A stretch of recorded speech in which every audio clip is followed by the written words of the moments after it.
Hi hello வணக்கம் and welcome to Thiraimurasu. திரைமுரசுல பாத்தீங்கன்னா அண்ணனுக்கு சினிமால புதுசா வர அப்டேட் பார்த்துட்டு இருக்கோம். ஸோ அந்த வகையில் பாத்தீங்கன்னா இன்னைக்கும் நிறைய இன்ட்ரெஸ்டிங்கான விஷயங்கள் காத்துட்டே இருக்கு. ஸோ வாங்க பார்க்கலாம்.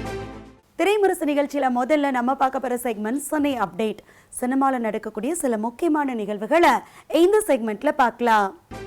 நகைச்சுவை நடிகர் கருணாகரன் அரசியலுக்கு வந்துட்டதா சொல்லி நியூஸ் ஒன்று சோசியல் மீடியால பரபரப்பா பேசு பொருளாயிட்டு இருக்கு. அது என்ன விஷயம்னு இந்த அப்டேட்ல பார்க்க போறோம். திருக்குமரன் என்டர்டெயின்மெண்ட் தயாரிப்பில் கடந்த 2013 வருஷம் விஜய் சேதுபதி நடிப்பில் வெளியான படம் சூதுகவும். டாக் காமெடி ஜானரில் உருவான இந்த படம் சூப்பர் ஹிட் ஆனிச்சு. இந்த நிலையில் திருக்குமரன் என்டர்டெயின்மெண்ட் இந்த படத்தோட 2வது பாகத்தில் கவனம் செலுத்திட்டு வராரு. முதல் பாகத்தை நலன் குமாரசாமி டைரக்ட் பண்ணியிருந்த நிலையில் இந்த பாகத்தை எஸ்.ஜே. அர்ஜுன் டைரக்ட் பண்றாரு. மிர்ச்சி சிவா ஹீரோவா நடிக்கிற இந்த படத்தில் முதல் பாகத்தில் நடித்த கருணாகரன், ரமேஷ் திலக், எம்.எஸ். பாஸ்கர், ராதா ரவி, அருள்தாஸ் ஆகியோரும் நடிக்கிறாங்க. இவங்களோட சேர்ந்து நடிகர் வாகி சந்திரசேகரும் முக்கிய கதாபாத்திரத்தில் நடிக்கிறாரு. முழுக்க அரசியலை மையப்படுத்தி காமெடி ஜேர்னல்ல உருவாகிற இந்த படத்துல நடிகர் கருணாகரன் அரசியல்வாதியா நடிக்கிறாரு. இந்த நிலையில அவரோட கேரக்டருக்கான போட்டோவை பகிர்ந்து அரசியலுக்கு வந்திருக்கிற கருணாகரனுக்கு வாழ்த்துக்கள்னு சொல்லி அறிமுகப்படுத்தி இருக்காங்க தயாரிப்பு நிறுவனம். நடிகர் சிவகார்த்திகேயன் நாளைக்கு அவரோட பிறந்த நாளை கொண்டாட இருக்காரு.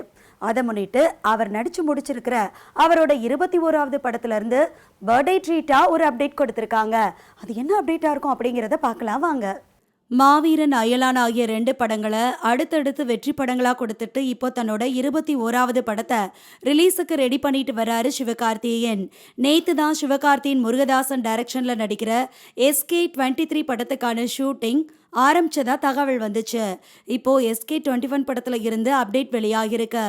SK21 படத்தை ரங்கூன் படத்தை எடுத்த ராஜ்குமார் பெரியசாமி டைரக்ட் பண்ணியிருக்காரு.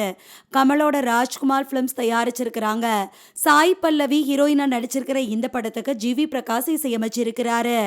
இந்திய ராணுவத்தை மையப்படுத்தி உருவாக்கியிருக்கிற இந்த படத்துல ஒரு மிலிட்ரி மேனா நடிச்சிருக்காரு சிவகார்த்திகேயன். அதுக்காக பயங்கரமா தன்னோட உடம்ப ரெடி பண்ணி வேற லெவல்ல டிரான்ஸ்ஃபர்மேஷன்னா காமிச்சிருக்காரு. இந்த படத்தோட படப்பிடிப்பு காஷ்மீர் மற்றும் சென்னை ஆகிய இடங்களில் நடந்து முடிஞ்சு இப்போ போஸ்ட் ப்ரொடக்ஷன் பணிகள் தீவிரமா நடந்துட்டு வருது. இந்த நிலையில நாளைக்கு நடிகர் சிவகார்த்திகேயன் தன்னோட பிறந்தநாளை கொண்டாட இருக்காரு. அதை முன்னிட்டு இன்னைக்கு இன்னும் டைட்டில் வைக்கப்படாத SK21 படத்தோட டைட்டிலை ஒரு டீசர் மூலமா அறிவிச்சிருக்காங்க SK21 டீம். இயக்குனர் மணிரத்னம் ஒரே கதையை ஒரே நேரத்துல 2 மொழிகள்ல வேற நடிகர்கள் வச்சு எடுப்பாரு. ஆயுத எழுத்து, ராவணன் ஆகிய 2 படங்கள் இதுக்கு எடுத்துக்காட்டுன்னு சொல்லலாம். இதே மாதிரி மணிரத்னத்தோட அசிஸ்டண்டா இருந்த இயக்குனர் விஜய் நம்பியாரும் ஒரே கதையை தமிழ், ஹிந்தின்னு வேற நடிகர்களை வச்சு எடுத்திருக்காரு. அது என்ன படம், அந்த படத்துல இருந்து வந்திருக்கிற அப்டேட் என்ன அப்படிங்கறத இந்த அப்டேட்ல பார்க்கலாம். டேவிட் படம் மூலமா டைரக்டர் ஆனவர் விஜய் நம்பியார். தமிழ், ஹிந்தி ஆகிய 2 மொழிகள்ல வெளியான இந்த படத்தோட தமிழ் வெர்ஷன்ல விக்ரம் ஜீவா நடிச்சிருந்தாங்க. ஹிந்தி வெர்ஷன்ல விக்ரமோட சேர்ந்து நெயில், நிதின், முகேஷ், வினய் வீர்மணி ஆகியோர் நடிச்சிருந்தாங்க. இதுக்கப்புறமா துல்கர் சல்மான் நடிப்புல வெளியான சோலோ, நவரசா, காலா ஆகிய வெப் மூவிஸ்னு எடுத்திருந்த விஜய் இப்போ போர் அப்படின்ற படத்தை எடுத்திருக்காரு. இந்த படமும் தமிழ் மற்றும் ஹிந்தின்னு 2 வெர்ஷன்ல வெளியாக இருக்கு. தமிழ்ல காளிதாஸ் மற்றும் அர்ஜுன் தாஸ் இணைஞ்சு நடிச்சிருக்காங்க.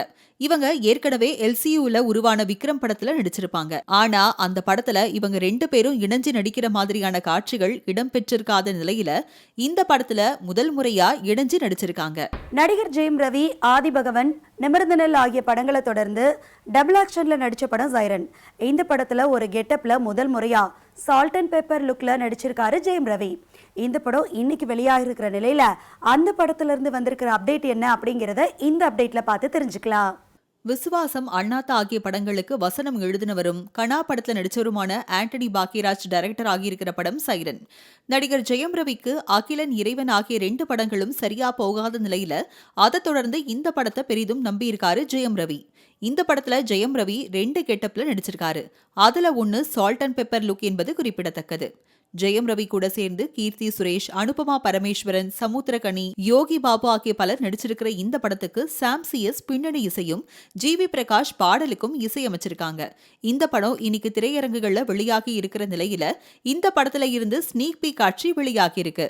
டாடா படத்தோட சூப்பர் ஹிட்டை தொடர்ந்து ஸ்டார் படத்துல கவனம் செலுத்திட்டு வராரு கவின். இந்த படத்துல இருந்து இதுவரைக்கும் வந்த அப்டேட் எல்லாமே படத்து மேல ஒரு நல்ல எதிர்பார்ப்பை உண்டு பண்ணியிருக்கு. இதை தொடர்ந்து நடிகர் கவின் இயக்குனர் வெற்றிமாறனோட இணைய இருக்காராமா. அது என்ன விஷயம்னு பார்க்கலாம் வாங்க. சின்ன திரையில் இருந்து சினிமாவுக்கு வந்து நட்புனா என்னன்னு தெரியுமா அப்படின்ற படம் மூலமா ஹீரோவானவர் நடிகர் கவின். இவர் நடிச்ச லிஃப்ட் படமும் சரி, டாடா படமும் சரி நல்ல வரவேற்பை பெற்றிருந்துச்சு. இதுல லிஃப்ட் படம் OTTல வெளியாகி இருந்த நிலையில டாடா படம் தியேட்டர்கள்ல வெளியாகி சூப்பர் ஹிட் வெற்றியை பெற்றுச்சு. பிளாக் பஸ்டர் படமான இந்த படம் வெளியாகி 1 வருடம் நிறைவடைஞ்சத சமீபத்துல படக்குழு அறிவிச்சிருந்தாங்க. இந்த நிலையில நடிகர் கவின் இப்போ பியார் பிரேமா காதல் படத்தை எடுத்த இளன் இயக்கத்துல ஸ்டார் அப்படின்ற படத்துல நடிச்சிட்டு வராரு. பியார் பிரேமா காதல் படத்தை தொடர்ந்து இந்த படத்துக்கும் இவன் தான் இசையமைக்கிறாரு. அவரோட இசையில வெளியான பாடல்கள் நல்ல வரவேற்பு பெற்றுச்சு. இப்போ படக்குழு படத்தோட சாங் ஷூட்ல பிஸியா இருக்காங்க. இதுக்கிடையில டான்ஸ் மாஸ்டர் சதீஷ் டைரக்ட் பண்ற கிஸ் படத்துல நடிக்கிற நடிகர் கவின் அதை தொடர்ந்து டைரக்டர் நெல்சனோட அசிஸ்டன்ட் டைரக்டரா இருந்த சிவபாலன் கூட இணைஞ்சு படம் பண்ண இருப்பதா சொல்லப்பட்டுச்சு. இந்த நிலையில அதுக்கப்புறமா இயக்குனர் வெற்றிமாறன் கிட்ட அசிஸ்டன்ட் டைரக்டரா இருந்த விக்ரணன் அசோகன் இயக்கத்துல நடிக்க இருக்காராம் கவின். இந்த படத்தை வெற்றிமாறனே தன்னோட கிராஸ் ரூட் பிலிம் கம்பெனி மூலமா தயாரிக்க இருக்காராம். இது சம்பந்தமான அதிகாரப்பூர்வமான அப்டேட் சீக்கிரமே வெளியாகும்னு எதிர்பார்க்கப்படுது. நீலம் புரொடக்ஷன்ஸ் தயாரிப்புல நடிகர் அட்டகத்தி தினேஷ் 2ஆம் உலகப் போரின் கடைசி குண்டு படத்துல நடிச்சிருந்தாரு.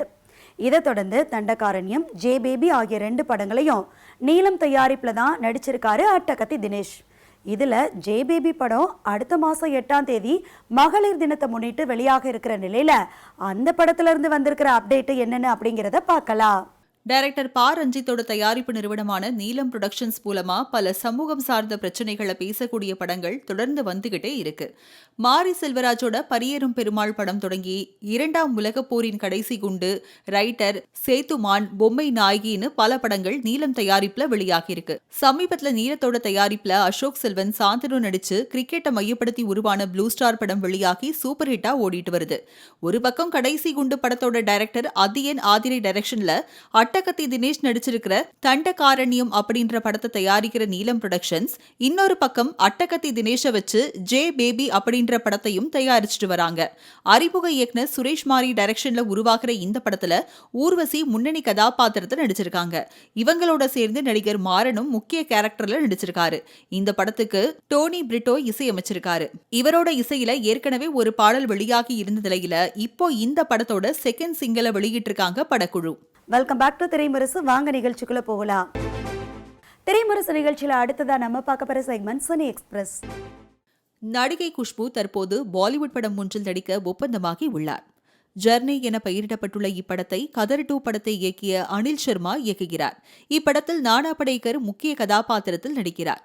இந்நிலையில் 35 வருடங்களுக்கு பிறகு மீண்டும் பாலிவுட் திரும்பி உள்ளது மகிழ்ச்சி அளிப்பதாக நடிகை குஷ்பு தெரிவித்துள்ளார். இது தொடர்பாக அவர் பேட்டி ஒன்றில், நான் ஹிந்தி படத்தில் நடித்து 35 ஆண்டுகள் ஆகிவிட்டன. பிரேம்தான் படத்தின் படப்பிடிப்பு 1989 நிறைவடைந்தது. இப்போது நான் முற்றிலும் புதியவராக உணர்கிறேன். நானா படேகருடன் இணைந்து நடிப்பது உற்சாகம் அளிக்கிறது. அவர் மிகப்பெரிய நடிகர் என்பது அனைவருக்கும் தெரியும். நான் தென்னிந்திய திரைப்படங்களில் பிஸியாக இருந்ததால் என்னால் ஹிந்தி படங்களில் நடிக்க முடியவில்லை. அழுத்தமான கதாபாத்திரம் கொண்ட ஒரு படத்துடன் ஹிந்தியில் மீண்டும் நடிப்பதை முக்கியமாக கருதுகிறேன் என்றார். சிவகார்த்திகேயன் நடிப்பில் உருவாக இருக்கும் அடுத்த திரைப்படத்தை பிரபல இயக்குனர் AR முருகதாஸ் இயக்குகிறார். நேற்று இந்த திரைப்படத்திற்கான பூஜை நடைபெற்றதோடு இன்று முதல் அப்படத்தின் படப்பிடிப்பு பணிகளும் துவங்கியது. ராக் ஸ்டார் அனிருத் இசையில் உருவாகும் இந்த திரைப்படத்தில் பிரபல நடிகை ருக்மணி வசந்த் கதையின் நாயகியாக நடிக்க உள்ளார். மேலும் இந்த படத்திற்காக பிரத்யேகமான பயிற்சிகளை சிவகார்த்திகேயன் மேற்கொள்ள உள்ளதாகவும் தகவல் வெளியாகி உள்ளது. முதலில் இந்த திரைப்படத்தில் நாயகியாக நடிக்க தேர்வானது பிரபல நடிகை மிருணால் தாகூர் என்பது பலர் அறிந்த உண்மை. இந்நிலையில் மிருணாலுக்கு பதிலாக ருக்மணி வசந்தை படத்தில் நடிக்க வைப்பதற்கான காரணத்தை தற்போது வெளியிட்டு இருக்கிறார் முருகதாஸ். ஒரு பிரபல நிறுவனத்திற்கு அளித்த பேட்டியில், தன்னுடைய கதைக்கு மிகவும் இயல்பான முக அம்சம் கொண்ட ஒரு பெண் தேவைப்பட்டது. ஏற்கனவே ருக்மணியின் சில திரைப்படங்களை தான் பார்த்திருப்பதால் அவர் இந்த திரைப்படத்திற்கு பொருந்துவார் என்று நினைத்ததாலேயே அவரை இந்த திரைப்படத்தில் இணைத்ததாக கூறியுள்ளார். திரைமுரசு நிகழ்ச்சியில அடுத்ததா நம்ம பார்க்க போற செக்மெண்ட் சனி பார்வை. இயக்குனர் ஆண்டனி பாக்கிராஜ் இயக்கத்துல ஜெயம் ரவி நடிச்சு வெளியாகி இருக்கு சைரன் படம். இந்த படத்துல அனுபமா பரமேஸ்வரன் நடிச்சிருக்காங்க. கீர்த்தி சுரேஷ் போலீஸ் அதிகாரியா நடிச்சிருக்காங்க. முக்கியமா டபுள் ஆக்ஷன்ல நடிச்சிருக்காரு Jayam Ravi. Salt and pepper லுக்ல நடிச்சிருக்காரு. இந்த படத்தை பார்த்து ஆடியன்ஸோட ரெஸ்பான்ஸ் என்னன்னு இந்த செக்மெண்ட்ல பார்க்கலாம். மூவி நல்லா இருக்குங்க, பார்க்கலாம் குடும்பத்தோட பார்க்கலாம். சூப்பராக இருக்குது சூப்பராக பண்ணியிருக்காப்புல. சாங்ஸு கொஞ்சம் சுமாராக தான் இருந்துச்சு, படம் நல்லா இருக்காங்க. ஜெயம் ரவி சூப்பராக நடிச்சிருக்காரு, கிருத்திக் சுரேஷ் சூப்பராக நடிச்சிருக்காரு. கொடுத்த காசு ஒருத்தர் 2 வாரமாக ரெட் ஜெண்ட் மூவிஸை மொக்க படமாக கொடுத்ததுக்கு இந்த வாரம் நல்ல படமாக கொடுத்துருக்கு. நல்ல படம். எவ்வளோ படம் பார்த்துருக்கேன், ஃபேமிலியாக உட்காந்து பார்க்கலான்னா ஒரே ஒரு சின்ன குறை கூட சொல்ல முடியாது. சூப்பர், உண்மையை ரொம்ப என்ஜாய் பண்ணியிருக்கேன். ஃபேமிலியாக மீண்டும் வந்து பார்க்க போகிறேன். அருமை, ஃபஸ்ட் கிளாஸ் சென்டிமெண்ட்டுங்க. அந்த ஒரே செகண்டில் கண்ணு கலங்கிடுச்சு. சூப்பர். கீர்த்தி சுரேஷும் நல்லா நடிச்சிருக்காங்க போலீஸ் கெட்டப்பில். ஃபஸ்ட் டைம் அந்த இது நல்லா ஒர்க் அவுட் ஆகிருக்கு. ஃபஸ்ட்டு சைக்கோபேத்திக் இதுவாக காமிச்சாங்க, அதுக்கப்புறம் படம் அந்த டாக்டர் அப்பாவுக்கு ஒரு நடுவில் இருக்கிற அந்த உறவை பற்றி. ஒரு அப்பா வந்து ஜெயிலுக்கு போயிட்டாருன்னா அந்த பொண்ணு எவ்வளோ கஷ்டப்படும், ஸ்கூலில் எப்படிலாம் கூப்பிடுவாங்க அந்த பொண்ணை, அந்த இது. ஜெயம் ரவி நல்லா தான் பண்ணியிருந்தார். இதில் அந்த ப்ரெசண்ட்டை வந்து பாஸ்ட்டோடு வச்சு கம்பேர் பண்ணியிருந்தாங்க. அந்த விஷயம் டைரக்டருக்கு சூப்பராக பண்ணியிருந்தாங்க. ஜிப்ராஸும் மியூசிக்கும் நல்லா இருந்துச்சு. அப்பா பொண்ணு சென்டிமெண்ட்டும் எமோஷ்னலாக முடிச்சிருந்தாங்க. 18+ கண்டென்ட்ஸ் எதுவும் இல்லை, ஃபேமிலி கிட்ஸ் எல்லாரும் கண்டிப்பாக பார்க்கலாம். மூவி பார்த்தீங்கன்னா ஸ்டார்டிங் வந்து படம் ரொம்ப ஒரு ஸ்லோவாக போகுது, ஒரு 40-45 மினிட்ஸ் ஸ்லோவாக போகுது. அதுக்கப்புறம் ஒரு 1/2 hour ஓரளவுக்கு நல்லா விறுவிறுப்பாக இன்ட்ரெஸ்டிங்காக போகுது இன்டர்வல் வரைக்கும். இன்டர்வலுக்கு அப்புறம் பார்த்தீங்கன்னா கொஞ்சம் ஃப்ளாஷ்பேக் அந்த மாதிரிலாம் கொண்டு போகிறாங்க. ஃப்ளாஷ்பேக்கில் என்ன ஒரு விஷயம்னா, நம்மளுக்கு ஏற்கனவே தெரிஞ்ச ஒரு கதை ஏற்கனவே சொல்லிட்டாங்க, என்ன நடந்துருச்சுங்கிற விஷயம்லாம் சொன்னனால நம்மளுக்கு ஃப்ளாஷ்பேக் பெருசாக இன்ட்ரெஸ்டிங்காக இல்லை. செகண்ட் ஆஃப் அதேமாதிரி கிளைமேக்ஸ் என்ன நடக்க போது எல்லாமே ஆல்மோஸ்ட் தெரிஞ்சிடுது. ஒரு 90% நம்ம கெஸ் பண்ணிட முடியுது. அது எப்படி நடக்கிற ஒரு சின்ன ஒரு 10% தான் நம்மளுக்கு வந்து அவங்க காமிச்சிருக்காங்க. ஸோ அதனால இப்போ படம் வந்து செகண்ட் ஆஃப் அந்தளவுக்கு இன்ட்ரெஸ்டிங்காக இல்லை. யோகி பாபு காமெடி ஓரளவுக்கு ஓகே, பார்க்குற மாதிரி இருந்துச்சு. ரொம்ப பெருசாக சிரிக்கிற மாதிரி இல்லைனாலும் 1-2 காமெடி ஓரளவுக்கு நல்லா இருந்து. பட் ஓவராலாக போர் அடிக்கலை. சமுத்திரகனி ஒரு போலீஸ் ஐ திங்க் டிஎஸ்பியோ அந்த மாதிரி ஒரு ஹையர் ரேங்க் அஃபிஷியலாக வராரு. அவர் பக்காவாக பெர்ஃபார்ம் பண்ணியிருக்காரு. அவர் 2 ஃபேஸ் வருது எல்லா இடத்துலையும் ஒரு பக்காவாக பெர்ஃபார்ம் பண்ணியிருக்காரு. கீர்த்தி சுரேஷ் வந்து போலீஸ் கேரக்டர் பண்ணியிருக்காங்க. பட் என்னென்னா அவங்களுக்கு போலீஸ் கேரக்டர்னால் ஒரு நல்ல ஒரு ஸ்ட்ராங்கான ஒரு கேரக்டர் வெளில தெரியணும். அந்த ஸ்ட்ரென்த் என்ன போல்ட்னஸ் வந்து தெரியல அந்த கேரக்டரில். ஒரு போலீஸ் மாதிரி அவங்கள வந்து ஏற்றுக்க முடியல. திரைமரசு நிகழ்ச்சியில் அடுத்ததான் நம்ம பார்க்க போகிற செக்மெண்ட் சனி ஜங்ஷன். சைரன் படத்தை பற்றி அந்த படக்குழு என்னென்னலாம் சொல்லியிருக்காங்க அப்படிங்கிறத இந்த செக்மெண்ட்டில் பார்க்கலாம். Thank you so much. என்னோடய ஃபஸ்ட்டு படம் ரவி சார் கூட எல்லாருமே வெளில வந்து கொடுத்த அந்த ரிப்போர்ட்லாம் ரொம்ப ஹாப்பியாக இருந்துச்சு. ஸ்கிரிப்டை பற்றி ஆக்டிங்கை பற்றி அவ்வளோ பாசிட்டிவான தாட்ஸ் எல்லாம் சொன்னீங்க. Thank you so much. இதே லவ்வையும் இதே பாசிட்டிவிட்டியும் ஸ்ப்ரெட் பண்ணுங்கள். தேங்க்யூ. இன்றைக்கி நீங்கள் சொன்னது பார்த்த உண்மையாகவே எனக்கு வந்துட்டு ஒரு மிகப்பெரிய தைரியம், மிகப்பெரிய ஒரு எதிர்பார்ப்போடு நான் பார்த்துட்ருக்கேன். ரொம்ப சந்தோஷம் நீங்கள் எல்லாம் வந்துட்டு இந்த அளவுக்கு என்ஜாய் பண்ணதுக்கு. இதே இது வந்துட்டு ஆதரவு உங்களோட இது வந்துட்டு எங்களுக்கு கொடுக்கணும். Thank you so much. மீடியா நண்பர்கள் அனைவருக்கும் வணக்கம். 20 வருஷம் முடிஞ்சு 21வது வருஷம் எனக்கு சினிமா இண்டஸ்ட்ரியில். இந்த இத்தனை ஆண்டு காலங்கள் நீங்கள் எப்படி எனக்கு ஒரு கமெண்ட்ஸ் கொடுத்துட்டு இருந்தீங்களோ, உங்களுடைய சப்போர்ட்டை எப்படி தெரிவிச்சிங்களோ அப்படி தான் இப்போவும் நீங்கள் தெரிவிச்சிட்ருக்கீங்க. நல்ல படம் பண்ணோன்ற ஒரு எண்ணம் இருக்கிறவன் நான் எப்போவுமே. நான் படித்ததும் சினிமா பற்றி தான், இருந்த ஃபேமிலியும் உங்களுக்கு தெரியும் சினிமா தான்.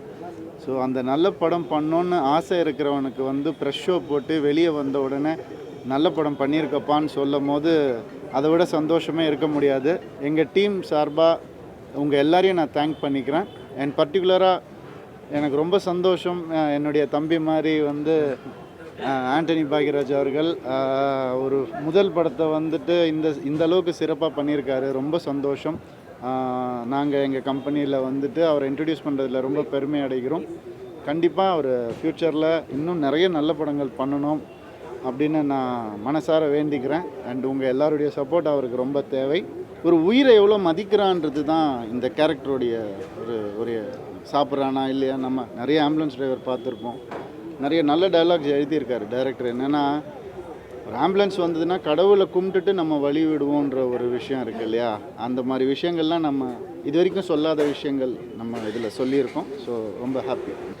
நான் நிறைய புது டைரக்டர்ஸ் கூட ஒர்க் பண்ணியிருக்கேன். அப்போ அந்த இருக்கிற ஒரு தைரியமும் நம்பிக்கையும் தான் இந்த படத்துலையும். என்ன வியூவர்ஸ், இன்னைக்கு பார்த்த நியூஸ் எல்லாமே உங்களுக்கு பிடிச்சிருக்குன்னு நினைக்கிறேன். இதே மாதிரி வேறு ஒரு நியூஸ் கூட நாளைக்கு வந்து உங்களை மீட் பண்ணுறேன். அதுவரை உங்களிடமிருந்து விடைபெறுவது நான் உங்கள் அரசி சுதாகரன்.